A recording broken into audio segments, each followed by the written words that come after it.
How about putting some real silver in your loved one's stockings this year?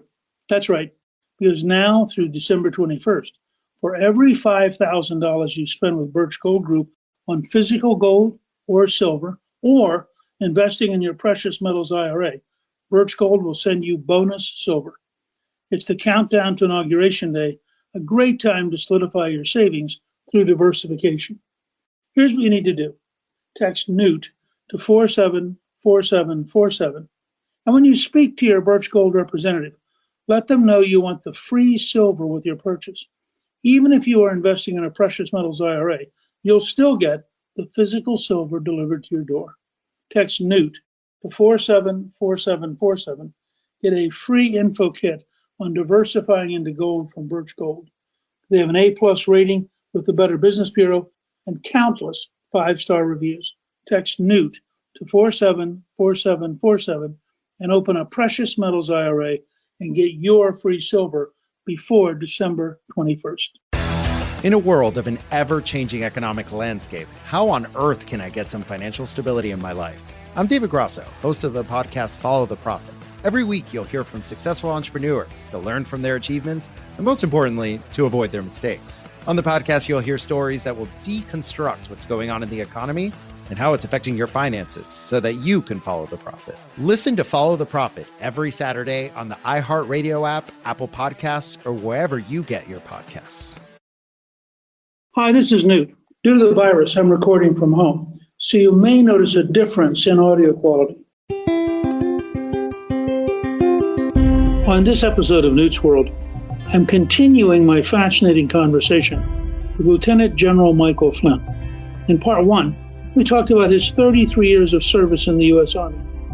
In this episode, his military career takes him to Washington, D.C., first to the Pentagon, then as the director of the Defense Intelligence Agency. In 2017, he served as National Security Advisor to President Donald Trump until he was embroiled in Russiagate. I'm pleased to welcome back my guest, General Michael Flynn. This is part two of our interview.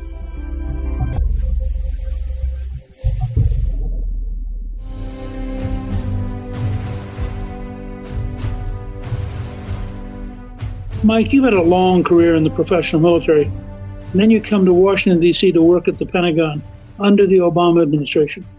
Was that career change a shock or a big difference to you? Yes, it was a shock. And the differences were how the military was treated from the perspective of understanding what the purpose of our military actually is. And I always go back to, again, what I learned from my father. He told me one day when I was in the military, he goes, the military is not a reflection of society anymore. And whereas I think in World War II, in his era, it was a reflection of society. Society really believed in serving the military. And if the military went to war, the nation went to war. And I just feel like it was sort of a thing to experiment with. And I think it may be unfair, but that's how I feel. And I think I feel that way more so today. So all that said, I ended up getting appointed by Barack Obama twice and then confirmed by the United States Senate twice. And I don't remember anybody saying, well, no, we don't want him. I mean, twice. So selected by the Department of Defense, nominated by the President of the United States to be Assistant Director of National Intelligence for Partner Engagement, where I was responsible really for outreach to the international community and to the domestic community, state, local, and tribal. So I had a real broad portfolio as the Assistant Director of National Intelligence in that role. That taught me a lot. And I spent about the better part of 10 to 12 months there. And then I moved over to the Defense Intelligence Agency, again, appointed by Barack Obama. I'm one of these guys when I see something that's not right. I mean, when we were arguing about national intelligence estimates, for example, if we have a national intelligence estimate on nuclear weapons, if we have a national intelligence estimate on chemical biological weapons, or on a piece of geography like a national intelligence estimate on South Asia and India, or Sub-Saharan Africa, where the intelligence community at the national level does an estimate, and that estimate then drives policy. It drives economic criteria and conditions. It drives military relationships. It drives diplomatic relationships. It drives informational relationships. I had been deployed in many, many of these places. And I'm one of these studies of cultures and studies of our threats and adversaries, but also our competitors, because that would be my job. If I was asked to go do something, I would know where to get their information. So I saw the Obama administration taking on things that I thought were detrimental to our country. I thought that they were going to hurt our country. I don't think we paid enough attention to the relationships that China, Russia, Brazil, South Africa were having in terms of geostrategic positioning for global finance and also for geography. And geography matters. I think a lot of people don't know that China really owns the Panama Canal. We built it. They own it. And just one example of trade, if you have to go from China to Europe and you have to cut over the Arctic Circle, well, that's about 15,000 kilometers, right? Well, if you can cut through the Panama Canal, that cuts about 7,000 kilometers off of your trade route. That matters a lot when you're talking about global trade and being able to move goods and services across the globe. And you can do it faster, right? Trade is really what is driving the world.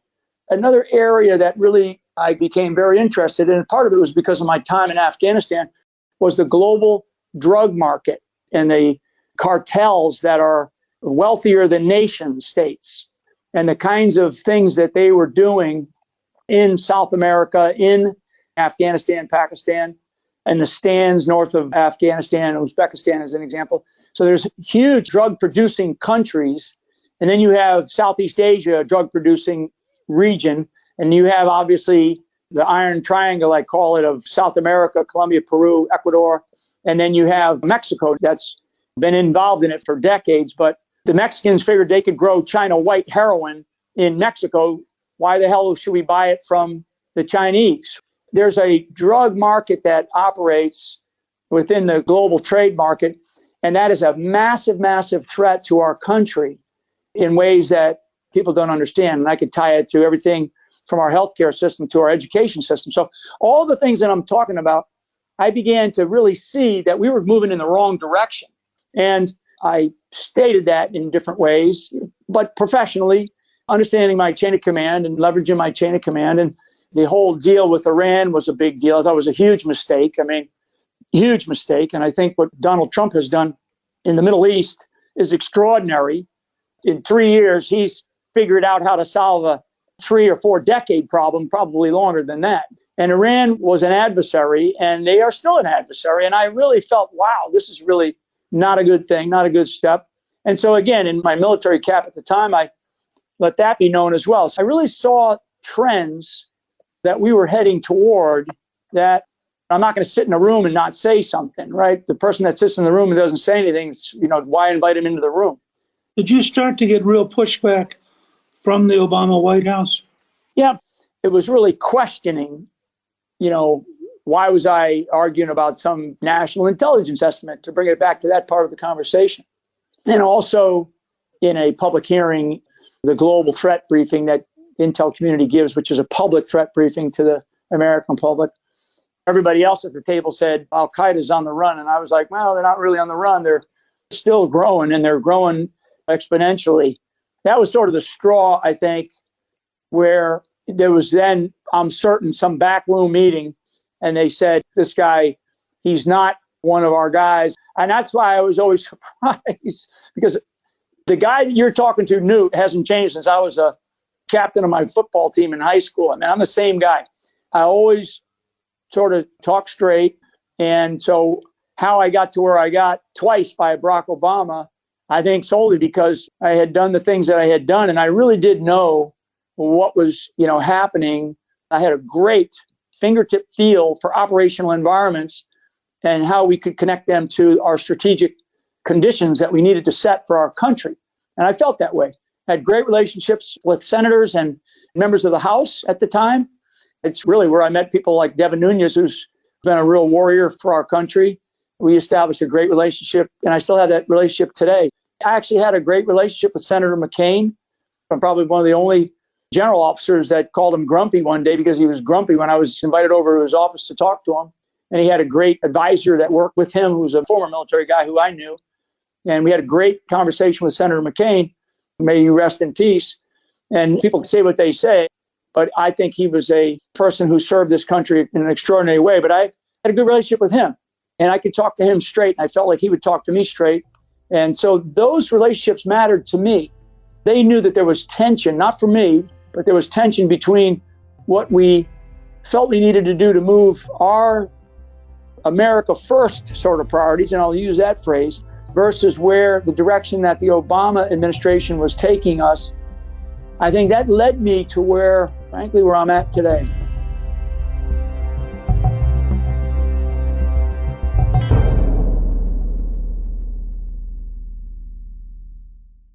How about putting some real silver in your loved ones' stockings this year? That's right, because now through December 21st, for every $5,000 you spend with Birch Gold Group on physical gold or silver, or investing in your precious metals IRA, Birch Gold will send you bonus silver. It's the countdown to Inauguration Day, a great time to solidify your savings through diversification. Here's what you need to do. Text Newt to 474747. And when you speak to your Birch Gold representative, let them know you want the free silver with your purchase.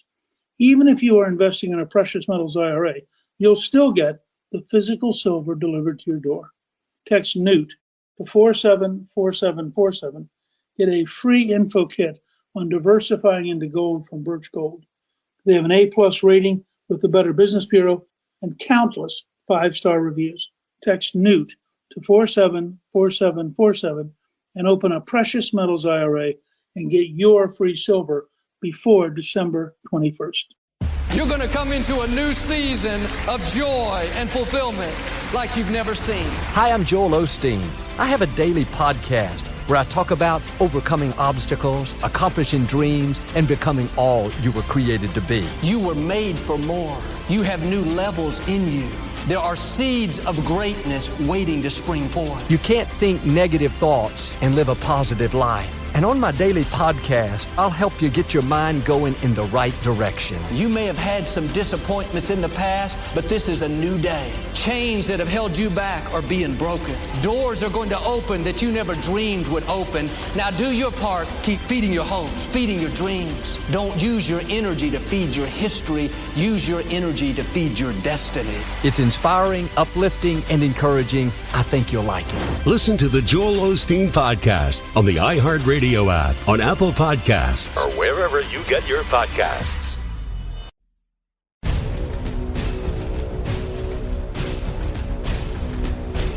Talk for a minute about sort of the direct path between crossing them in the sense that I think they expected everybody to be obedient and do what they're told. And when you end up then being for Trump, they become stunningly vindictive. I mean, it's amazing to me, given your background, how they could have targeted you. I mean, to what extent do you think that was just in part just a grudge fight from the past? I don't know if you remember a phone call we had probably in 2016 timeframe early. We were connected on a phone call. And I think that this is important because at the time, I just knew what I felt about Donald Trump. He's the guy that I met in the summer of 2015 and then really got to know him. At the time, I was out campaigning for Donald Trump. And I used to introduce Donald Trump to thousands and thousands of people as the most imperfect guy who's going to be the next president of the United States. And people would go nuts. They would cheer that because the American public, they don't want perfection. They want leadership. And they know that leaders are imperfect. And that's what I saw in Donald Trump. And because he and I connected and rode on the campaign battlefield together, I knew a lot about what was happening, and I was witnessing a change in the direction of our country. That's where I was coming from, not that Barack Obama bad, Hillary Clinton bad, these are evil people. I witnessed a change in our country, and I had a lot of conversations with Donald Trump about that. I was championing for him, and I think because when they began to realize that my role may have been helping him, and I believe it did in that 2016 campaign, when they saw that, that's when they said, we cannot allow this guy who thinks he's all that do this. I mean, they inserted a spy into the early days of the post-convention but a spy to spy on me and him. And that's all public now. So I think that I became a threat. I became a threat because of a variety of reasons. One was because Donald Trump, and if you looked at the numbers that people were looking at, they probably were saying, geez, this guy, Donald Trump, has a shot, even though the media and Democrats would say, no, he doesn't have a shot. The polls are this. Actually, we were saying that Donald Trump had a shot for a long time, a real shot, as long as he left it all on the field and showed the American people that he was for them. I presented a threat in that regard. I think the other threat that I presented was I knew a lot about some of the policy direction and certainly the intelligence community and certainly the Department of Defense that I could advise the president on. So all of a sudden, Trump wins after he appointed his chief of staff. I'm one of the first two people that he appoints onto his new team in a formal way. I'm now the national security advisor. When that happened, I guarantee that in some back room in Washington, D.C., a group of people said, there's no way in the world that we're going to allow this guy to have that role because he could understand what's happening. And so I won't get into the details of that, Newt, because there's more to come on that. I remember seeing you during the transition up at Trump Tower. And Right. well, you were putting together looking at the whole national security system of the country. And I think at the time, I couldn't imagine how much pain you would go through and how vicious the attack would be. It was really almost unimaginable. Yeah.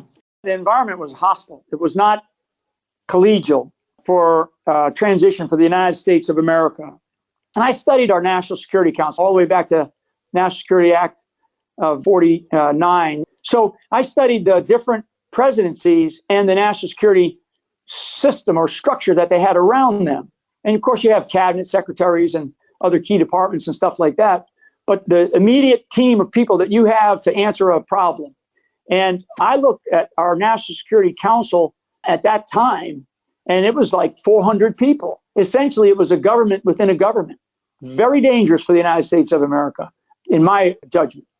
And my ultimate goal in about 6 months would be to neck that down to probably around 75, maybe down as low as 50. At the height of the Soviet Union under Ronald Reagan, the National Security Council that existed around him, it was like 45 people, maybe 50 people that lived and breathed on a daily basis. That was restructuring that must happen. It still needs to happen. Because what you then have is you bring in the best talent that the country can have. You surround them in a small team way, trusted, loyal, and understand the direction that the President of the United States is going to go. And then when you need expertise, form a team of experts, solve this problem, come back to us in 30 days and give us what you recommend as a policy action. Literally, the first National Security Council meeting that I went into it, I look around the room, and there was like 30, 40 people in the room. I walked into the room just to make some opening remarks.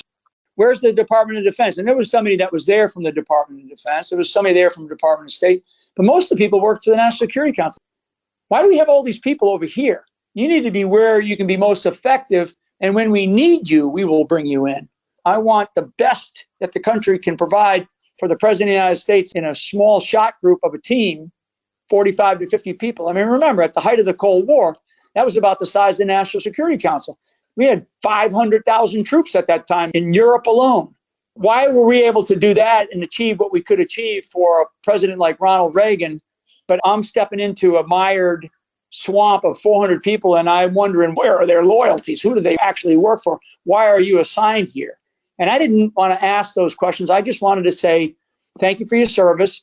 You are a detailee from CIA or a detailee from State Department. You can return to your home agency, and thank you. We have to shape our national security apparatus. That was job number one, because the rest of it then is the reform in terms of organizationally and financially, and the budgets, if you will, have to be examined. What you just described is typical, I think, of why the reaction to both you and Trump was so extraordinary. I mean, you're taking an institution in which the 350 people you would get rid of all see that as a center of their career, a center of their power, and you're now a mortal threat to them. I'm one of these type of people that thinks out loud like I'm doing right now. So I think out loud because why? I don't want to waste people's time.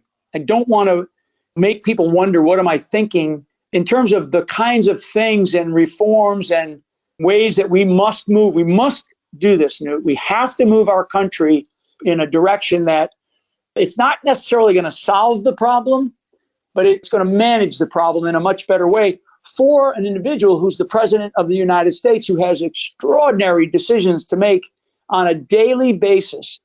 And what you need is you need to have a level of trust, you need to have a level of expertise, and you need to have them available now. I learned when I went to Washington, D.C., versus being in the military, right? When you're in the military organization, you tell the ship to turn right or you tell the Army formation to move left. They do it. They move, and they don't question it because they know the planning process that went behind that.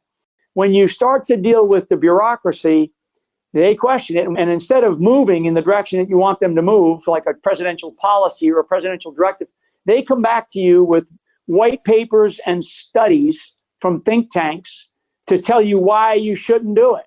And all of a sudden you wake up as the president or the national security advisor, and you go, geez, I thought we were already doing that. The president signed that order 6 months ago. And you find, no, they're still thinking about doing it. They're actually still thinking about whether or not they're going to support it. We can't function like that. So where it has to start, though, I think, is there has to be an example of that type of reform at the White House level and in the National Security Council.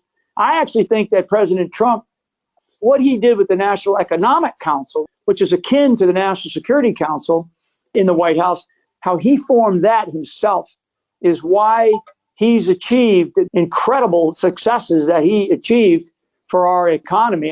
I wish to God that they had said after he won, okay, let's give him a shot, see what he can do, and allow him to do it, because I actually think that our economy would be double where it is today, maybe even more. He's that much of a master. That's what he did. He took the National Economic Council in his own hands, and he drove it personally. You got different advisors in there, good, sharp advisors over time that he's had, versus the other side of the aisle, which is sort of the U.S. foreign policy stuff that the National Security Council allows itself to sort of look at and examine. The reform has got to start at the top. That sets the stage, and it gives an example for the rest of the government. I'll tell you, the Department of the Treasury and Department of Commerce, Trump has leveraged those two finer than any other president that I've studied. And I've studied, I think, all of our presidents dating back to George Washington. He's been a master at it. I think he struggled in the state and the Defense Department, although with Mike Pompeo over there, I think that's been a good, positive leader over there to kind of shape it a bit. But the State Department and the Defense Department, they absolutely need to be reformed in ways that make them more focused on what their true responsibility is. Former Secretary of Defense Bob Gates once said that the Pentagon plans for wars. They don't fight wars. And he says, and they don't plan wars very well.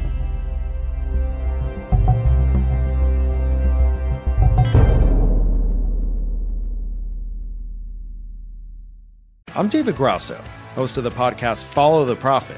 Now, I'm not talking about profit in the biblical sense.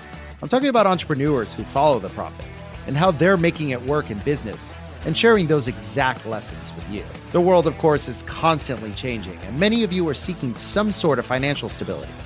Well, this podcast is not some get-rich-quick motivational show. This podcast is designed for you to discover how to use your money to help you. Every week, you're going to hear from successful entrepreneurs to learn about their achievements, but most importantly, to avoid their mistakes. On the podcast, you're also going to hear stories that will deconstruct what's going on in the economy and how those developments affect your finances. Economic stability, of course, is something that we're all seeking, and I'm going to tell you how to get closer to your dreams so that you can follow the prophet. Listen to Follow the Prophet every Saturday on the iHeartRadio app, Apple Podcasts, or wherever you get your podcasts.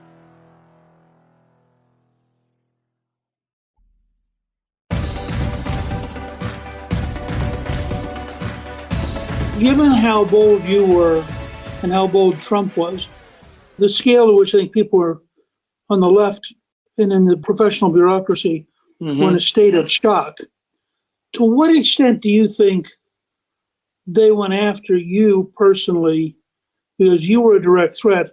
And to what extent do you think they were going after you as a way of getting at Trump? Well, we know now from exculpatory evidence that it was an effort to get Flynn to get Trump. That's a public filing, in my case, that we fought tooth and nail for, fighting my own government to prove that I got the raw end of the stick here. If I was to say something about our president that I think is different, I actually think that once the election was over in 2016, I actually think that the president felt like, hey, I won. This is great. And that's the political process. There was great turnout for President Trump. The country came to his aid and said, we want something different. We're tired of the political class. But it was a war, Newt, as you know. So he gets elected. He's the winner. He's now starting to get all the phone calls from around the world. And he's starting to, think about, okay, wow, I won. It's sinking in. I do think that there was probably a moment where he felt like, now that he's won, everybody's going to say, great job, Donald. We're going to be right there with you. There's going to be tension between the Democrats and the Republicans, like there always has been. But we are in a different era, Newt. We are moving towards something, as Barack Obama said, something fundamentally different. And so when he won, there wasn't a decision to say, we're going to give you a shot, right? We're going to give you a shot at being president. That lasted about 5 minutes. But I think for a period of time, I believe he felt that. It was euphoric for him. I know how I felt. So, and his family was right there with him too. And then the machine started, and the machine kicked into high gear. And everybody knows the kinds of things that happened right after the election, where there was press conferences and statements from the other camp that said, we're going to resist. And it probably started then. But for you personally now, you're in the White House, you are the National Security Advisor. When did you begin to realize that this was really serious and not just something you could shrug off? I realized it prior. I realized it really in a deep way during the transition. Because it was sort of a hostile environment. It wasn't, hey, great job. We want to make sure we turn over things to you so the country is able to continue to function and operate in an environment globally where there are threats, as you know. And I knew it. I mean, I knew some of these people, knew most of them, the types of people that they were. But anyway, I felt that then. And then, of course, going into the White House, you want to believe what's best in people. And you're working with different organizations, agencies, which I had been doing for the second half of my career. And you want to trust the senior officials in our government. You want to trust them that they're not out to ruin the country. As I look back and try to answer your question in a sort of a roundabout way, because I'm not a vindictive person. I always say, Newt, that if there's anything I'll do, I'll outlive all the bastards. But when senior government officials in our government usurp not only an individual, particularly an individual like me in a really, really important job, but usurp the presidency and the country, our Constitution, that's very, very dangerous. And that's what happened. It was a means to an end. And that means to an end, we are still living today in this disastrous election that we are going through. There's this whole new strategy of criminalizing behavior and not trying to defeat people, but trying to destroy them.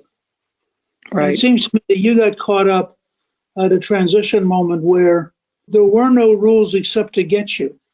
And in fact, we now know, because of your courage in refusing to give in and your willingness to keep fighting, that people were literally explicitly breaking the law to try to go after you and to try to frame you.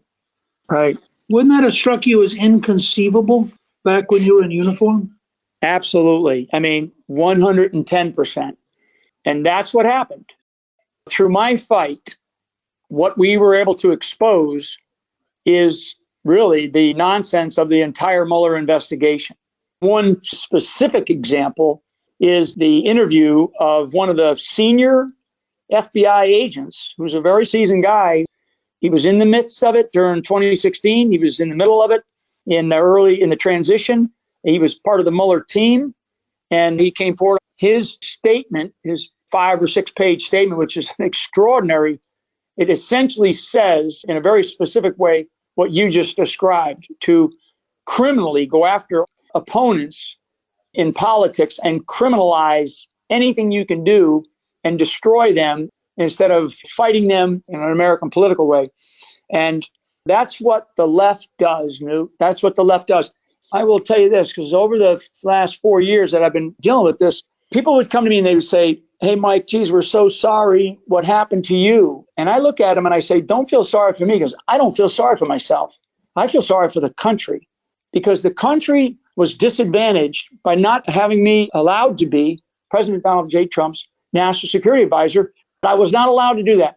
And what happened was the previous administration did something so devious to the incoming administration, and we have witnessed it in spades, and they're not hiding it anymore. They don't hide it. On the battlefield, I would always say to our teams, we would get intelligence where the enemy was telling you things. They were saying how they were going to operate, or they would publish things in the military doctrine. Read the damn stuff. Read what they're telling us they are going to do, how they are going to operate, and watch their behavior. Because if they tell you they're going to do something, you definitely got to be prepared and plan for it. Well, the left is now in our country. They're telling us what they're going to do to the country. And so I think that that's something that we just all have to be aware of. That, to me, is unimaginable in our country, that they would have targeted me to destroy me. The attacks that I and my family experienced from the media, like my mother used to say when we would come home from a fist fight or something at school, she would say, sticks and stones will break your bones, but names will never hurt you. So, go back outside. That's sort of my mentality in a funny way. I don't worry about what the haters do, because haters hate, and I know who I am. I have my faith. I have an incredible family and an extended family and a large Irish family, and my wife is Portuguese. My wife and I, we've been together since we were 13. So thank God, because she's been just a rock with me through this and through my career too. And we have just an extraordinary family. And then I have what I call true friends, Newt, true friends. Many have been with me from the beginning as a child, who I've still stay in touch with. And I mentioned early on in the conversation about our non-commissioned officers, the number of sergeants, majors, first sergeants, all platoon sergeants who know me personally and live with me, breathe with me, fought with me. They know that's not Mike, that's what's being described. So they'd say, hey, Flynn, let me know what you want me to do. We're here with you. Even to the point of someone reaching out to me this morning just to ask how I'm doing, an old sergeant major friend of mine who lives down in Fort Benning, Georgia. Those types of people stuck with me, and I cherish those true friendships and these tough moments in life where you're up against the wall. Like the Afghans I described as resilient. I have a resilient fiber in my body, mentally, physically, emotionally, and spiritually, that has allowed me to withstand these body blows that I have taken and put me where I'm at right now, talking to you and feeling like I've survived something that no American should ever have to go through again, as long as we can keep the constitutional republic that we have. How have the American people helped you while you've had to deal with all the legal battles? During this entire period, Newt, we were struggling financially. It's one of the reasons I probably got caught up in having to make the decisions I made. I'm a soldier, and I come from a lower middle class family, not looking for people to feel sorry for me. So my family and we started to reach out to America, and we did it through radio to say, hey, my brother needs some help. And we asked America to help me. And America came through in spades for me. I never had to put a tin cup out. And that speaks volumes for the American people's instincts about what is right and what is wrong. Tell me about the letters you have received from people writing to you through your legal defense fund. So what happened was my sister Barbara, we created a legal defense fund. And through that legal defense fund, thousands and thousands of letters came in to me. And so I sat and wrote letters back to all those people, every one of them. The letters, Newt, that I have received from the American people is a book in itself, because the letters will bring a reader to tears. I have envelopes with sticky notes, 5 or 6 sticky notes stuck together that they wanted to write me a letter, and I guess that's all they had. I have beautifully typed written letters of pouring their emotions out about what they feel about the country. When I first got the first set of letters, I was reading them and I said, God, I can't just put these in a box. I got to do something with them. So I started writing letters back. And I've been doing that for 4 years. Those letters, they represent people from every single state. It's extraordinary. It is one of the major reasons why I was able to get through this, because people around the country reached out to me and said, we believe in you. Thank you for serving the country both on the military battlefield and in the bureaucratic and political battlefields. You have shown enormous courage and persistence. I appreciate that, Newt. I've always believed that you see right from wrong, and thanks for allowing me the opportunity to tell part of the story. Even while we were developing these interviews, Judge Sullivan finally, after all this time, released General Flynn from a case which I believe should never have been brought. And I think it's sad that Judge Sullivan could have done this at any point, but deliberately waited until after the president's pardon. In either case, we now know that General Flynn should never have been charged, that the case had no merit, and that General Flynn can now go back to serving the American people. Thank you to my guest, Lieutenant General Michael Flynn.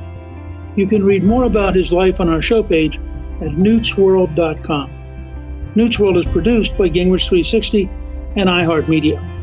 Our executive producer is Debbie Myers. Our producer is Garnsey Sloan. And our researcher is Rachel Peterson. The artwork for the show was created by Steve Penley. Special thanks to the team at Gingrich 360. Please email me with your questions at gingrich360.com/questions. I'll answer a selection of questions in future episodes. If you've been enjoying Newt's World, I hope you'll go to Apple Podcasts and both rate us with 5 stars and give us a review so others can learn what it's all about. I'm Newt Gingrich. This is Newt's World.